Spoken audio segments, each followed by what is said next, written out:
problem with. I promise you that shit. Listen to the words. Garbage, a joke, clown acts, pisses me off. No, come find me. No, come find me. Listen to the words. Come find me. Garbage, a joke, clown acts, pisses me off. I ain't a hard guy to find. I promise you that shit.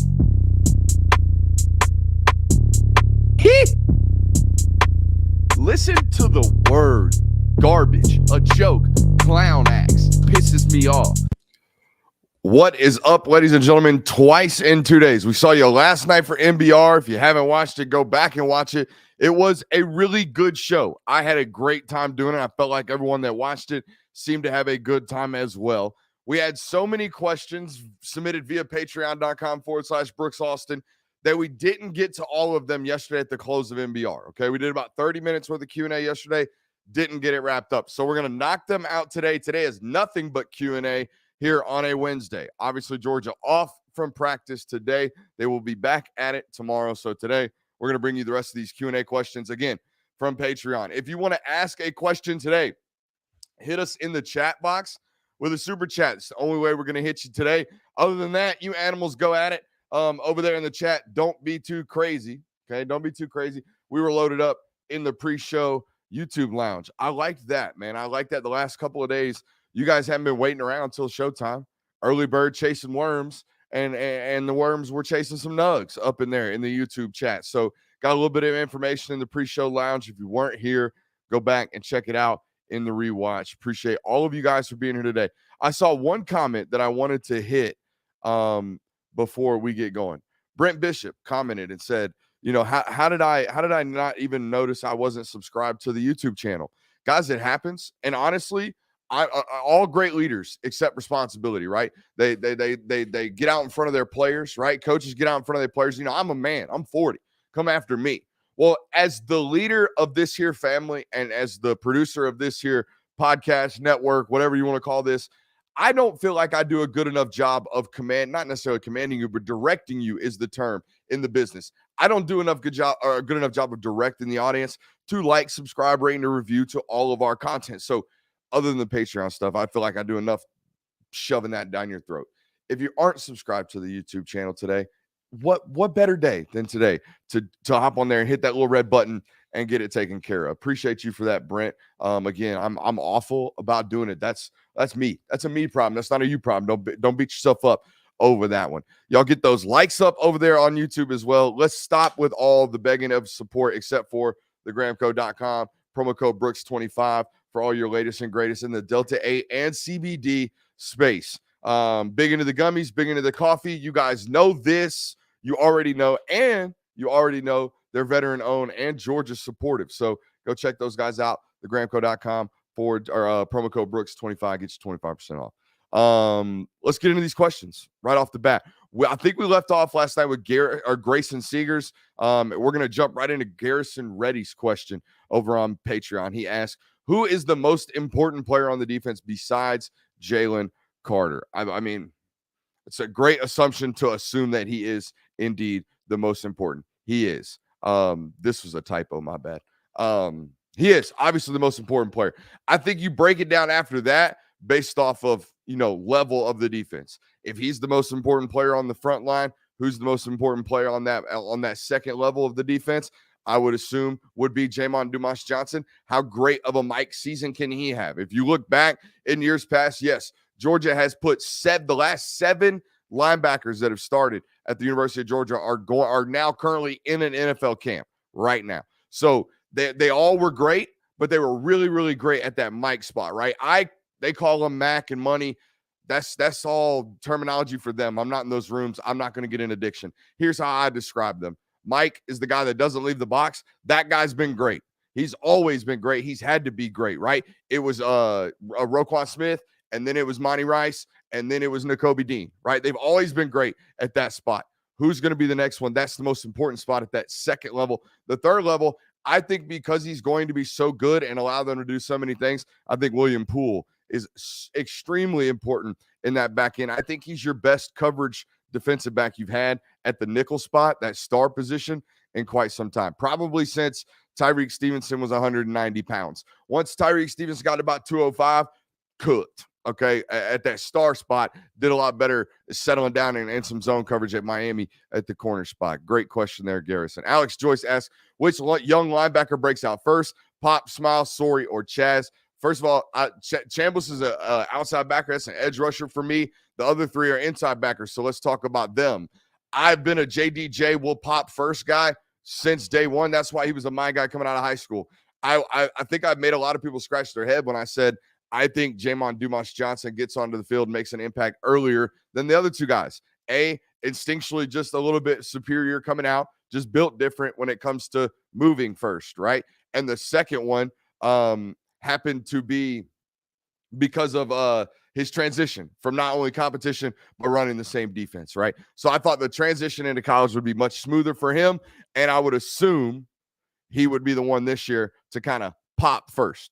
Ironically enough, his name is Pop. I think after that, you got to look at Smile and then Sorey rounding that list out.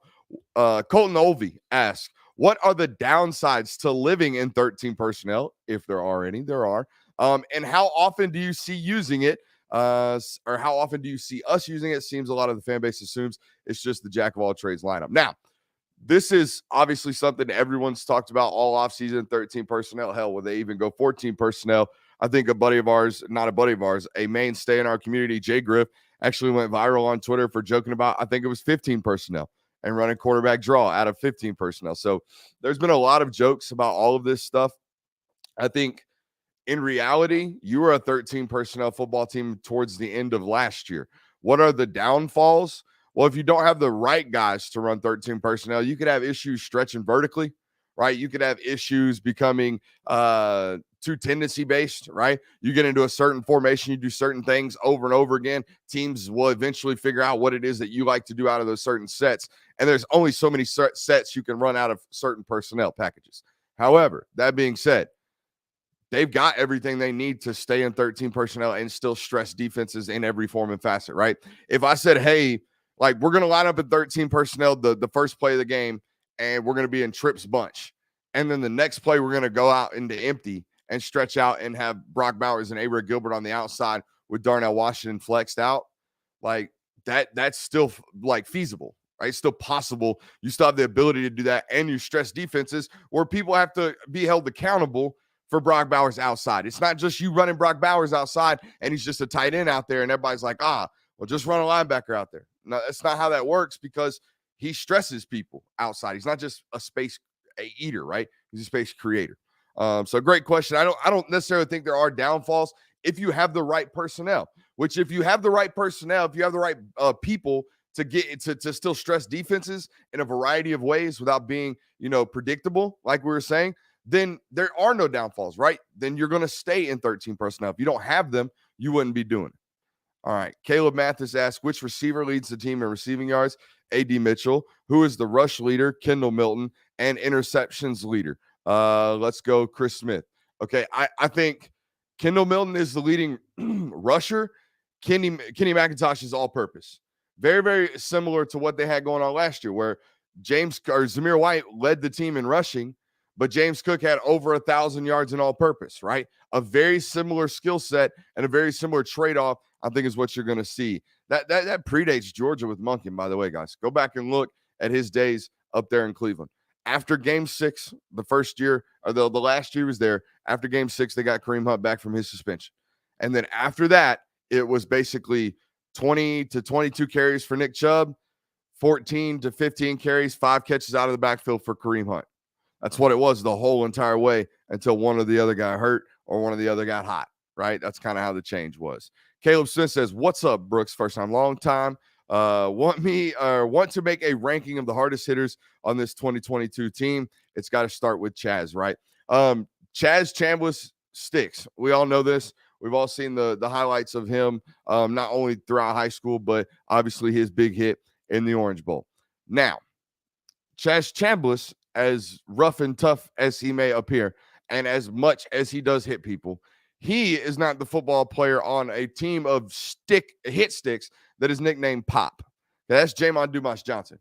That's his nickname. His nickname is Pop, not Chambliss. So if the team is nicknaming that guy Pop, he's probably the one that does the popping, I would imagine. So let's go with the team's choice and vote right there, Caleb, and say Jamon Dumas Johnson is probably the hardest hitter or one of the hardest hitters on this 2022 roster. Curtis Eggleston asks, worst and best case results for the season realistically. I don't know, best, worst, all that good stuff. Like worst case scenario, you get upset twice, right? Best case scenario, you run the table. Let's just talk about regular season, right? Worst case scenario, you get upset twice. That knocks you out of all playoff contention, essentially. You would, 2 losses before the SEC championship game. Even if you beat them, now you're going back to like a 2020 Florida debate, right? Where they play them tight, they lose by 6, and some people say, well, if they beat them, we might have snuck them in 4th because we didn't really like what we saw in our other options, right? Maybe, but that historically says if you lose twice, you're out. Worst case scenario, Tennessee and South Carolina sneak up on you, or Tennessee and Florida beat you. That's not good. That's worst case scenario. Best case scenario, you run the table. I think that's more likely than anything else on the table. I've already said before anyone asks about my predictions for this season, moving forward. The rest, I mean, we got 21 days, something like that, 20 some odd days, 22 days, 23 days before the start of the season. 12-0, 18-point loss, SEC championship game. If you're going to ask me my prediction, that's it right there.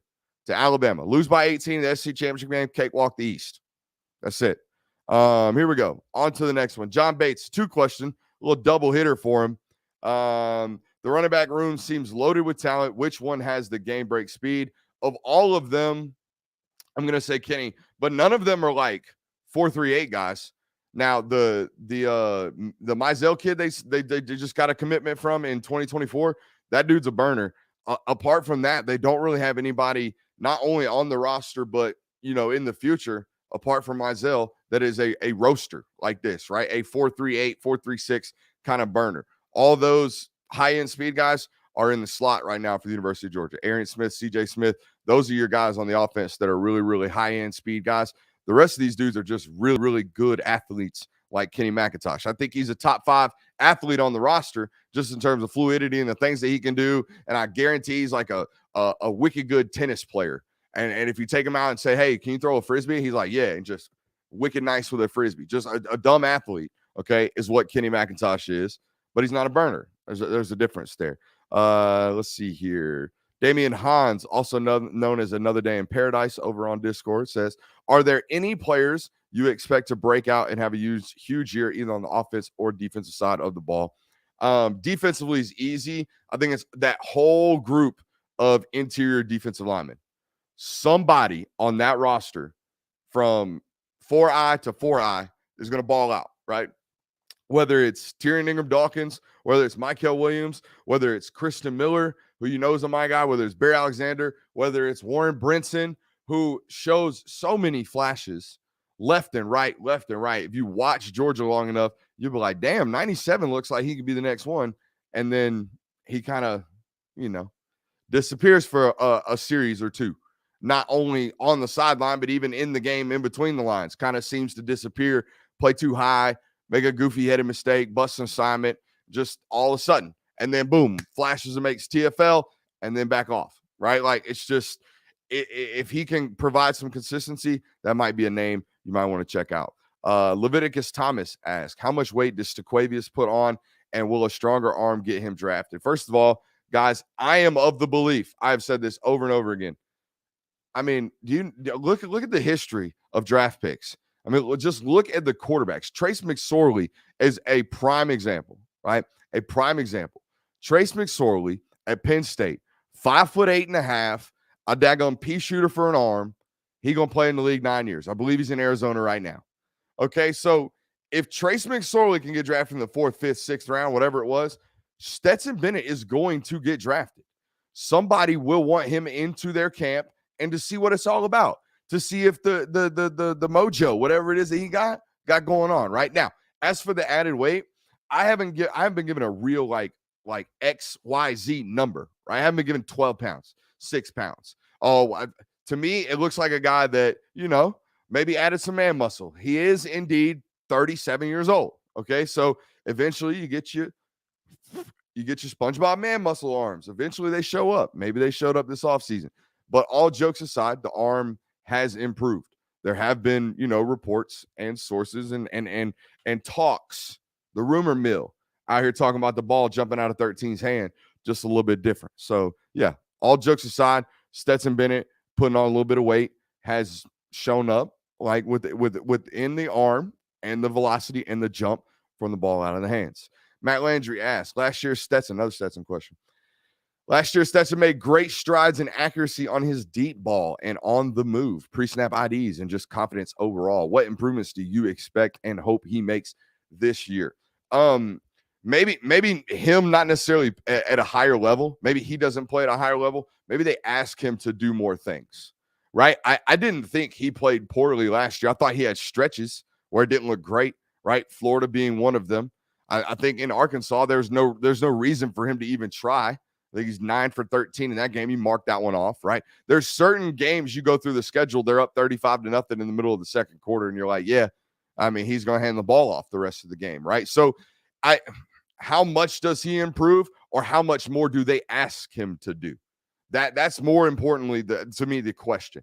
I think he's been the same guy, maybe gotten a little bit better, 5% better every single year. He's been the same guy. It's just been a matter of, what you allow him to do, what you ask him to do, what you demand of him, right? Last year, the demands were throw it 22 times a game, which is what the, attempts per game, 22, and complete 15 of those and throw for 220 yards today. Let's get you out by third quarter. What are the demands this year? That would be the more important question to me, Matt. Slime is his name over on Patreon. Ask 1, do you think this is Nyland's breakout year? 2, what do you think this defense will look like for the next 2 to 3 years? Let's start with Nyland Green. Been waiting on it, right? I mean, we talked about it, I believe, last night. Someone asked a Nyland Green question, or we addressed one in the comments last night. Been waiting on that one to pop. Has been a player that I've obviously been high on. He was my guy coming out of high school. And it's taken some time, but he wasn't getting on the field last year, right? Had Ringo and you had Darian Kendrick on the flip side. So wasn't really an opportunity to play last year. Even in the mop-up duty, didn't get a bunch of run. So this spring, things seem to be clicking, as they typically do. Me personally, it was like December of my freshman year before like practice even seemed normal speed. I mean, that first 6 months, it was like a hellstorm every day. Everything felt like just a tornado around you. Practice was just car crashes left and right. Well, after about 120 practices, it seems like, at least, things start to slow down, right? I think that's what's happening with Nyland this spring, and you're starting to see him push dudes for playing time, even though I think, as we told you last night, that corner spot seems to be kind of leaning more towards Kamari Lassiter as the pads continue to come on. Jonathan Anderson asks, I'd be curious on your take on losing Manning, Haynes, and Downs recently on the recruiting trail, NIL related, or just better opportunities for those guys elsewhere. Certainly not worried about recruiting under Kirby Smart. Obviously, you shouldn't be, right? That's a great point right there, Jonathan. But let's address each one of these, right? Let's start with Manning. I think there was very much so not necessarily like a need, but I want to start something fresh at a really big program.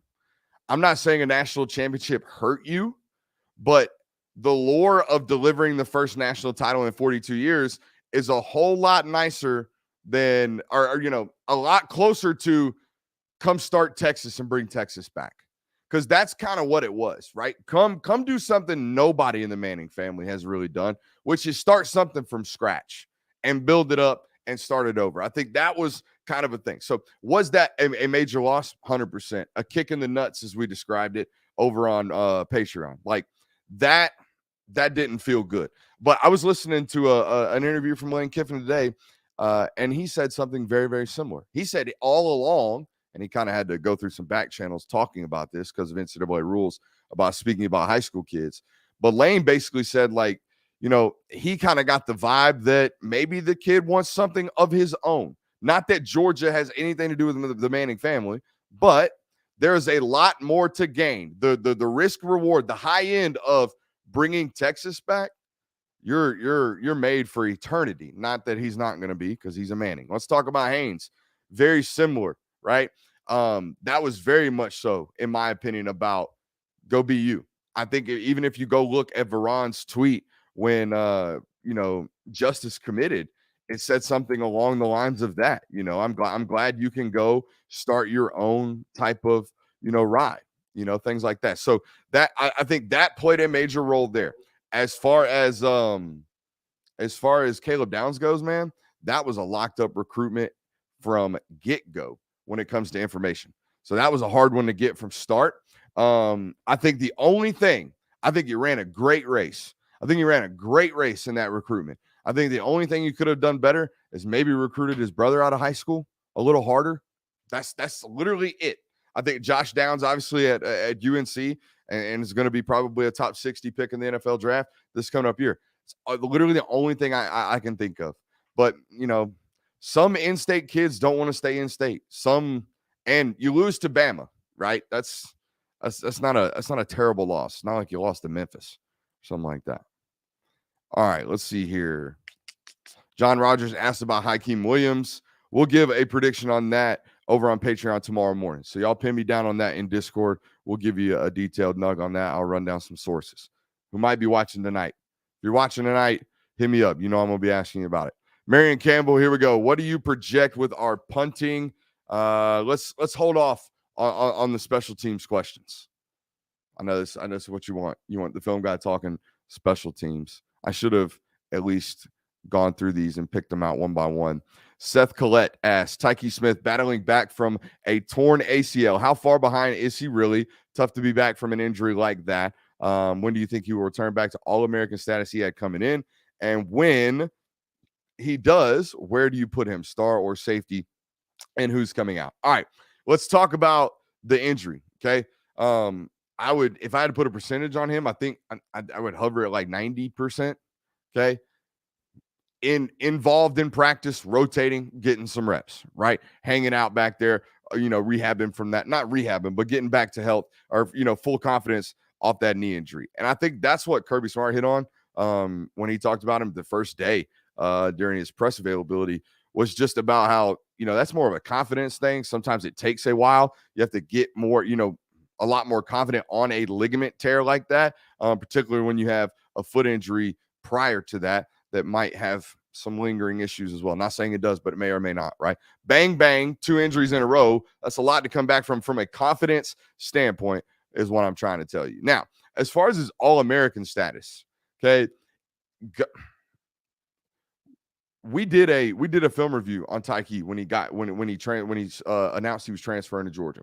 And if you go back and watch that film review, what you will notice is that West Virginia was asking him to do things that Georgia hardly ever asked their stars to do. Their nickel defensive backs. That's what he played at West Virginia. Now, if you go look at most of these people that gave him All-American awards, they probably awarded him as a safety. He played nickel at West Virginia. And then when they went and brought a third linebacker onto the field, he bumped back to safety. They played more zone in one season at West Virginia than Georgia has since Kirby Smart's taken over. Why does that matter? Well, what that tells you is that he did a great job keeping his chest to the quarterback, floating back, being an instinctual, reactive football player, which is exactly what he is. But you've watched Georgia's defense over the last, how many years? Since they started playing nickel, which was 2017.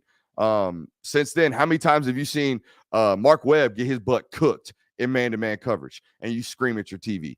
How many times do you see Tyreek Stevenson get cooked in man-to-man coverage and you scream at your TV, right? Like that spot, they asked that guy, William Poole, early last year, SEC championship game. Jamison Williams is spinning that joker like a top for a touchdown, right? Like it's a very, very hard spot. They asked them to do a bunch of man-to-man coverage on slot corners that can really go, or slot receivers that can really go. I don't think he's going to play star. I think he's going to back up and bump to safety. And when they play nickel, or when they play dime rather, and they bring a 6 DB on the field, that's where I think you're going to see Tyke Smith be involved. I think he might be the most instinctual football player in that back end, okay? And he's going to play on Sundays in a zone-based defense. We'll see. I think when they go 6 DBs, they play a ton of zone anyways. And when they have 6 DBs that they trust, man, they play a bunch of dime because they get a lot of teams in 3rd and 7+. And every single time when they have 6 DBs that they trust, and you get in 3rd and 6, 3rd and 7, 3rd and 8, they're bringing that 6 DB on the field. So if you're the dime DB, like Mark Webb was in 2020, Joker, you're going to play 35 snaps a game. And then that film that you have on those 35 snaps a game, even though Georgia fans might think you're the 6th best DB in the backfield, you're going to go play for the Los Angeles Chargers and make their team, right? That kind of stuff. So that's kind of my synopsis there. Erks Crimson Mask asks, how many triple cheeseburgers will our D-line need to eat to compete with our offensive line? I think there is a battle there, but you're not what you were last year or in years past, mainly because of Jordan and mainly because of the linebackers right now. Not saying that I've heard anything different, but there's probably some gap integrity issues going on right now in camp. Whereas last year, if, let's say Jordan Davis happened to get moved for the first time in 25 snaps during practice, say if he gets washed down or the combination blocks actually get movement on him, well, there was a linebacker to suck up and fill the hole and make everything a +2 gain. Well, one misread from a linebacker, whereas last year they had no misreads. You get what I'm saying? One misread, 2 guys in one gap, a great cut from a back, boom, 85 and out the gate, right? That's happened a couple of times per sources this camp where there's just been, wow, 70-yard run. Wow, 65-yard run. Now, it's in camp, so once they get past the front side safety, the backside corner is not running. These might be 60-yard gains in a real game, whereas they look like touchdowns in practice. But that's a football practice discussion. A Patreon account called This Dog wants to know, does winning the transfer portal Olympics like Ole Miss and Arkansas, and I would most certainly include Alabama into that. They were the gold standard this offseason. They didn't take as many, but they took the best ones. Automatically put you in contention. Yeah, ask Michigan State. Ask Michigan State under Mel Tucker what the transfer portal did for that program last year. Okay, so that, I don't know if you've read the statistics on this. It's one of the more fascinating roster constructions and studies in roster management that there has been allowed to be available right in front of your eyes to study since the transfer portal has been, enacted in the one-time transfer rule. Mel Tucker turned that roster over by 50%. I think it was 50% of the roster from 2020 to 2021 was still there. They changed the entire roster, essentially. Half the roster, you got a whole bunch of new guys. I think 21, north of 20 transfers in one class. Boom, 10-win season. Boom, $9.5 million. Now, the problem, you don't know who you are come August. You have no clue what your football team is. Zero. Unless you're Alabama, who is, getting guys in January, and they're in there in February. But, 3 or 4 of these guys from Ole Miss might not have gotten there until April or might not have gotten there until June. And then you're figuring out camp and position battles midway through September, and you finally figure out who you are. So you better have a front-loaded schedule. But it's very much so a risk versus reward. Okay, very much so a risk versus reward. Travis McCaslin asks, curious what defenses Bama, he lists Bama, Ohio State, Clemson will be able to match up with UGA's tight end room in coverage, if anyone. I think the if anyone's the important one here. Clemson over the years, I'm going to tell you right now, you guys have, we studied them so hard last year. And I know the 2 linebackers are gone because they were super, super seniors last year, I think. Maybe Skalski's back. He might be hanging around still. But we studied that linebacker core a lot last year, and we were not impressed at all, especially not with their coverage abilities. So mark Clemson off the board for sure. Ohio State, Big Ten backers, no thank you. They ain't running with it.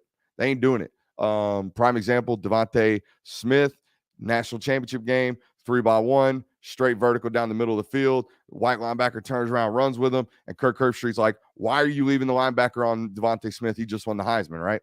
Prime example. Can't run. Big Ten backers. Let's go on to the last one. Bama. Maybe. Okay, but even Henry To'oTo'o, I don't think he can run. Not with Bowers. Okay, I think Henry To'oTo'o is going to go to the combine run 4.65. Okay, Bowers is a 4.46 guy, 4.45 guy.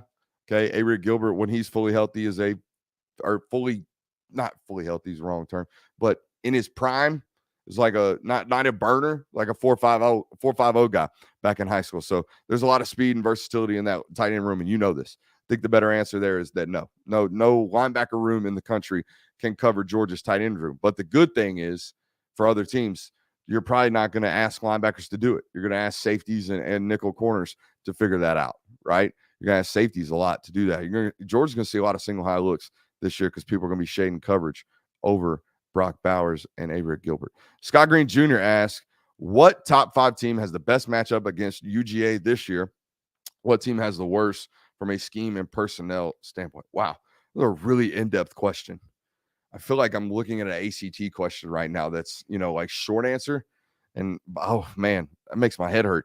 It's a lot of possibilities, right? I don't even know what the AP top 25 or top 5 is right now. Pass. No offense, Scotty. One of our just absolute studs on Patreon. And I think I've seen him all over Twitter lately in all kinds of Twitter space. So I didn't answer your question, but I kind of gave you a shout out. So there you go. Austin Sullivan, what made you choose UGA to cover for your content football question? Who's your underrated breakout player for this season? Why Georgia? Long story short, I got a phone call as an opportunity like 4 years ago. This is actually funny. You guys will appreciate this. Do you want to cover Georgia or do you want to cover Georgia Tech?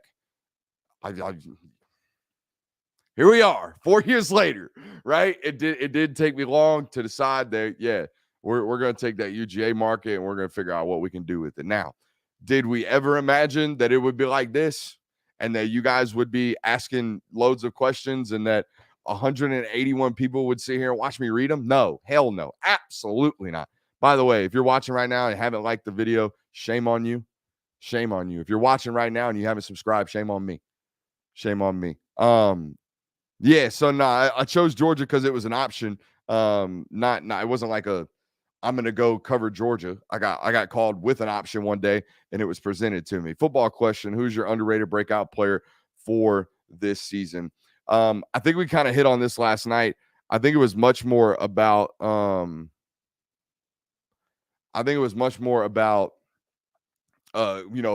potential injury. I think last year, if you look at breakout players, you think of guys like A.D. Mitchell and you think of guys like Ladd McConkey. Well, why did those guys break out?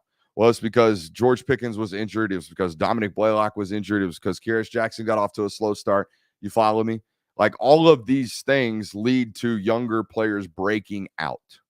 So who's that player going to be? I think it's hard to sit here and predict because it's like me trying to tell you, hey, I think this room's going to get thin really, really quick. So it's going to make this guy break out. However, I think Denylon Morissette and Dylan Bell are 2 freshman wide receivers that have an opportunity as good, if not better than any freshman receiver in the last couple of years to actually get some burn and some run. Our boy Gucci asked, what is the biggest need left to be filled in the 2023 class? Me personally, I'm an offensive line guy. I think you got to go get a freak at receiver as well. I think that's important. You have, not that you have to, but you could look up very, very quickly and that running back room could get thin as hell. Okay. Let's just talk hypotheticals, guys. I think we all know Kenny McIntosh. Bye-bye after this year, right? We can all agree with that. I think we can all nod our head in agreements at home while we're watching, okay? Or if you're in the office, you can nod your head and say, yes, this is last year. We're going to watch Kenny McIntosh at Georgia. Hey, if Kendall Milton has 800 yards and averages 4.6 yards a carry, I'm telling you guys, he's going to the NFL. I'm not breaking it. I'm not reporting news right now. I'm just telling you it would behoove him to go to the NFL. Okay, so now all of a sudden you look up and it's like, well, we got Dajon Edwards, we got Branson Robinson, and we got Andrew Paul.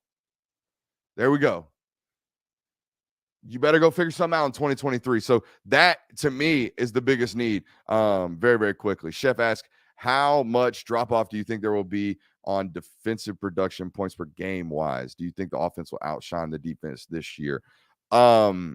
Statistical decline. Let's call it 7.5%. Right? Year-over-year growth minus 7.5%. Let's call it that. Remy comes in with the super sub. We hit it right now. That's the rule. If you're watching right now, you're like, where are these questions that he is reading? They're on patreon.com/Brooks Austin. There are 70 of these jokers that we got to hit tonight. We're about through all of them, almost. Not even close. We're through a lot of them. And if you want to add some, head over there, patreon.com/Brooks Austin, and you'll love what you get. I promise that right now. Remy asks, do you think the perception of wide receiver in negative recruiting is oversaturated? Should UGA rotate wide receivers less, in your opinion? What is oversaturated? Does it happen more often, or does it happen a lot, or does it not mean anything? I guess, yes, it happens a lot. Yes, I can tell you right now, it happens a lot. There are a lot of teams that literally just box score scout you jokers. They throw it up and they say, look, they got 1,000-yard receiver in the history of the school, right? They go through the list. They don't have a. When was the last time Georgia had a first round draft pick wide receiver? AJ Green, the last one. I think in that time, Alabama's had 9. Okay, so yeah, Ohio State's had 7. Okay, well, however many it is. So yeah, you're counter recruited at a lot. Now, is it oversaturated? Tell me. I don't think those things are deniable. Right now, what you're seeing is the fact that players like George Pickens, immensely talented. You can come in here, have no more than 800 yards in a single season, go out your first year as a rookie in the NFL and be the talk of an NFL camp. He's the best player out there, best receiver out there right now. That has nothing. He didn't have 1,000 yards receiving coming out, right? So can you go to Georgia, be talented, be a first-round draft pick? Yeah, you absolutely can. Can you come to Georgia, not necessarily produce like the other guys, and go dominate in the NFL? Yes, you 100% can. Are other teams and other programs doing it at a higher rate? Yes, those are facts. Those are all facts. Okay. So yeah, I don't necessarily think they're oversaturated. I just think you can't be great at everything, right? You can't be great at everything unless you're Alabama. You're just great at 98% of things. Maybe one day you'll be great at 100% of things. That's what McClendon is there for. I think he ultimately gets you there. No doubt about that. I think he puts you in rooms in terms of recruitments that maybe you weren't in 6 months ago. Okay, and that's important. True story, bro. Ask, are you as confident as I am in the secondary? I think they have some potential. I think they have the potential to be the strength of the defense this year. Guys, we got fat tongue 2 hours or 40 minutes into a two-day back-to-backer. It's camp season. We got to grind. I wish I had a water on the table. I do not. So we're going to power through this fat-tongued cottonmouth. But if it sounds like I'm reading like, it's because you boys a little exhausted. Not exhausted is the wrong word. A little fatigued because I'm out of shape. I'm out of talking shape. Ironic, I know. Let's see. Secondary.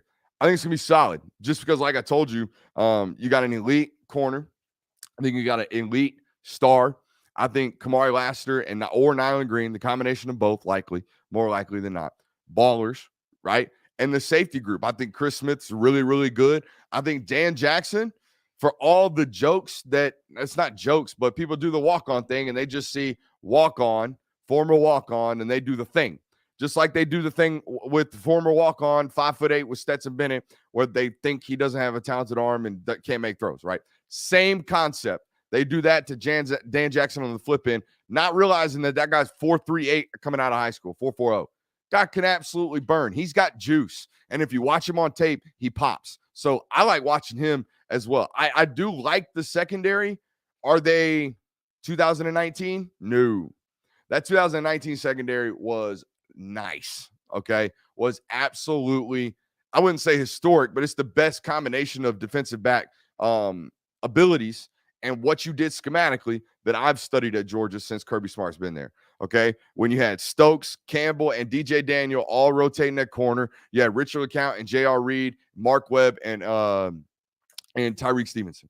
When all 7, 8 of those guys were playing at their peak powers, Georgia's defensive back crew was elite. Talk about Ricky Gibson's recruitment. We got a article coming up, or we had an article about that yesterday on Dogs Daily. But I'll give you a brief. I think it's a 1-2 Tennessee, Georgia. Okay. And it's still, 4 days left in that one. We'll talk more about it on Patreon. We'll just like we did with Hakeem earlier. Zay from GA asks, how dangerous is a healthy Tate Ratledge? Heavy hands. I see my boy Rudes is up in here. He understands what a heavy-handed man feels like. Okay, them boxers with them big, meaty paws. That's exactly what Tate Ratledge has got. So when he puts his hands on you, he holds you still, right? It ain't holding if it's on the chest plate, right? It ain't holding it if it's up in there. And that's when them strong, big old hands come into play. And additionally, this is a really good athlete. Okay, he wasn't good enough to stay outside at tackle, but he is a premier athlete interiorly, right? Like, this was a guy that was rightfully, in my opinion, a high 4-star, maybe 5-star tackle coming out of high school. I think he was like 3rd or 4th tackle rated overall. Okay. Couldn't quite cut it athletically at tackle, but you kick him inside, and it's a guy that might have gotten the job done at right tackle, kicked into right guard, and now all of a sudden he feels real comfortable, because what was an exposed edge is now a tight phone booth. So you got this big, heavy-handed joker in this phone booth. Man, I'm getting excited. We need to start talking about offensive linemen, man. Connor Graham asked me, we only got 2 questions left, guys. 2 questions left, and then I'll give you 5 minutes of YouTube-only questions. So start rattling them off. Start rattling them off. Hit that like button while you're here before we get out of here. Connor Graham asked, Nakobe was the leader last year and looked like the play caller on D. He was.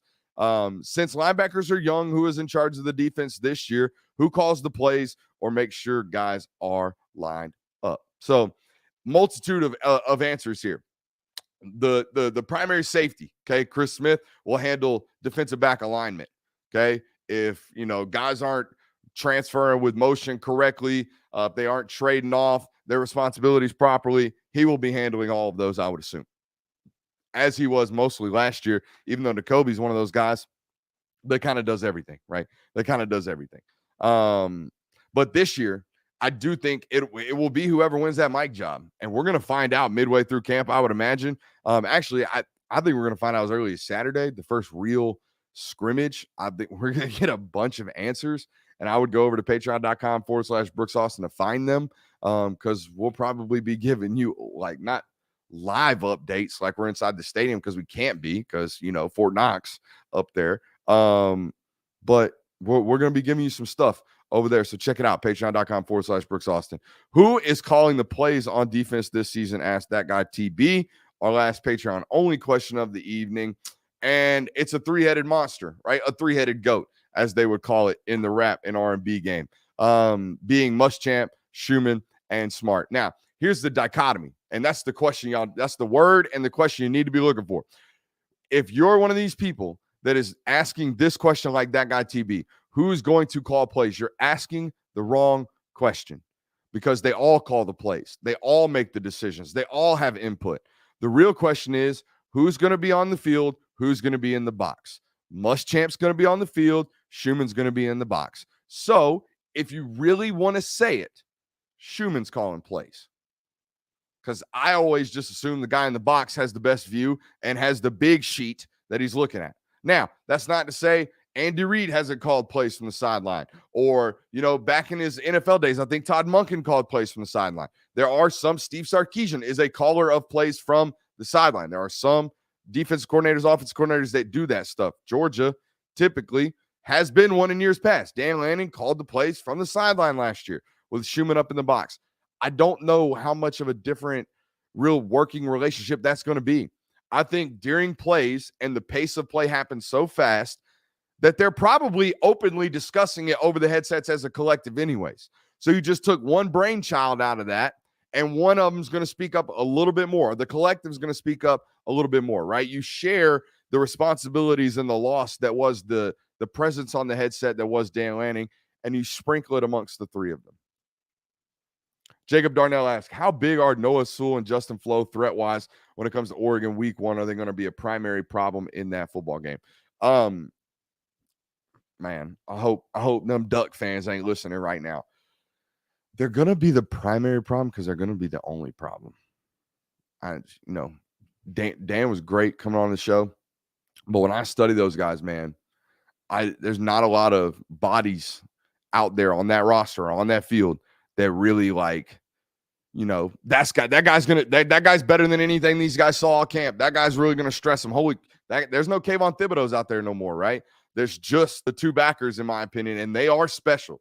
Now, can they be so damn special that they cause an entire problem for the offense? Yes, that is very, very plausible. They are that good. Not only are they that good, but Lanning's that good as a defensive coordinator and a defensive specialist to design ways for them to create issues, okay, and to create havoc. So that, in my opinion, is probably the most important thing to look for. the simulateds, man. Y'all saw what he did with linebackers at Georgia over the last couple of years. That's the same thing he's going to try to do, I would imagine, this year. Colby Curry, great point here. 206 people watching right now. 212, okay, total. 94 likes on the YouTube video. Come on, man. Step it up. I'm challenging right now. I'm challenging you and you and you and you. Todos los YouTubers, okay? All of you. Just making up words out here. All right, last question. Here we go. Riley Cook asks, I'm excited to see more Dejon Edwards. Do you think he does well and or gets more playing time? Yeah, he's going to get more playing time. This is going to be the first year, right, that he actually sees a featured role. Okay, I think there's going to be games, every game, just like last year and years past, just like in 20 and 21, you saw possessions in the midway through the third quarter where, all of a sudden Kendall Milton's getting like a featured role where he is the back this possession. That's going to happen this year with Dejon Edwards, I would imagine pretty soon. Pretty soon. I would imagine pretty soon. Okay? I would imagine pretty soon. All right.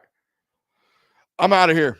We got 2 games tomorrow. We're going to hit Brookwood and Carver of Atlanta, and then we will be going and checking out North Gwinnett and Mill Creek. Lot of good football to be played. Also, some major news coming up on this channel. Not necessarily with this channel. Nothing's going to change here, but more some personal news. Your boy's been trying to get into a telephone booth and call football games for a long time for a reputable market and with people that I enjoy and covering big, like real football games. And we're going to do it this year. So I spent about 3 hours developing a college or a high school football scouting plan of all the games that I was going to hit. And now it's thrown out the window because your boy's going to be calling games every Friday night moving forward. So, but all this wouldn't happen, man, without you guys, because if there were no platform, people wouldn't be interested in coming and getting it. So I appreciate y'all for supporting it, man. Get us to 10,000 followers on, or 10,000 subscribers on YouTube, and we'll do something. Okay. I don't know what I'm going to do. Y'all tell me what you want. We'll figure it out. We'll auction some stuff away. I know people love free stuff. We'll get you some free stuff. Appreciate y'all for being here. We'll see you next time. I got a podcast to go get on.